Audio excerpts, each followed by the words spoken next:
ng sibuyas.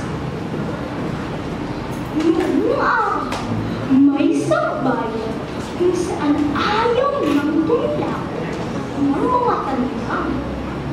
Tuwing umaga, nagigising ang buong bayan sa malakas at nakayayamot na pag-atungal ng isang batang babae na kung tawagin ay Sibuyan.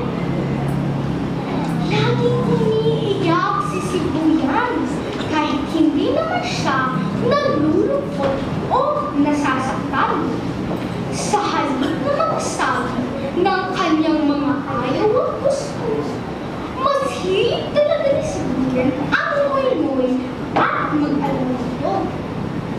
Kapag ayaw niya ang isang bagay, ay bigla na lang siyang naglulupasay at hahabol.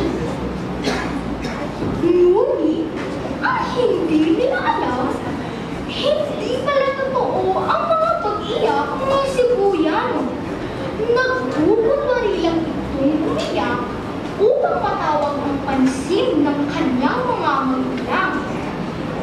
Kaya naman, kahit mamaga ang mga mata, mamaos ang boses, at mabagat na rinha ang pag-ilang malong na pula, natuloy lang sa pagmawa ang batang pinagin. Isang gabi, gusto maglaro ni Sibuyan sa kagubatan. Ngunit, kahit anong pilit niya'y hindi siya pinaglaban ng kanyang ama. Kaya naglalabog siyang bumaba ng bahay at umat-umat. Biglang lumitaw sa harap ni Sibuyan ang kabigha-bighaning diwata na may 33 mata. Nawawalan ng kahulugan ang mga luha tuwing umiiyak ka ng walang dahilan. Ulyaw ng diwata. Hindi ka nasanggol para idaan sa pag-iyak ang lahat ng bagay. Kasi mas mabilis ko pong makukuha ang mga gusto ko pag umiiyak ako. Sige, umisipan. Napaitigil na lang ang diwata. Sinayang mo ang mga luhang nilikha ko. Kailangan kang parusahan. At kailangan lang nagla ang diwata. Napauwi na si Sibuyan.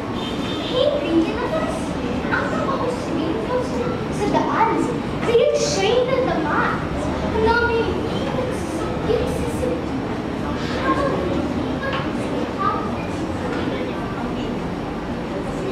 Ngunit, asa kapagtaka, hindi siya umiyak. Kahit nasaktan siya at kahit totoong-totoo ang sakit na nararamdaman niya. At tuwing hindi siya makaiyak, unti-unti siyang bumibilo at tumataba. Parang naiipon na ang mga luha sa katawan ko. Ang sabi ng kapitalawa, biglang may tumutulong sa mga ni Sibuyan. Diwatang tumilat, patawarin niyo na po ako. Ulit-ulit niyang hilaw sa kalamitan. Ngunit, tila huli na ang lahat. Mabilis pang lumago ang mga ugat kasunod ng pag-usbong ng mahabang dahon sa kanyang buhok. At hindi nagbago ang kanyang ilong. Hinamak ng kanyang mga magulang si Sibuyan, ngunit hindi na nila ito natagpuan. Pagsabi sa bahay, sakhalang napansin ang isang makaibang halaman na umusbong sa paanan ng kanilang hagdan. Agad nila ito hinumpay upang ilipat ng lugar.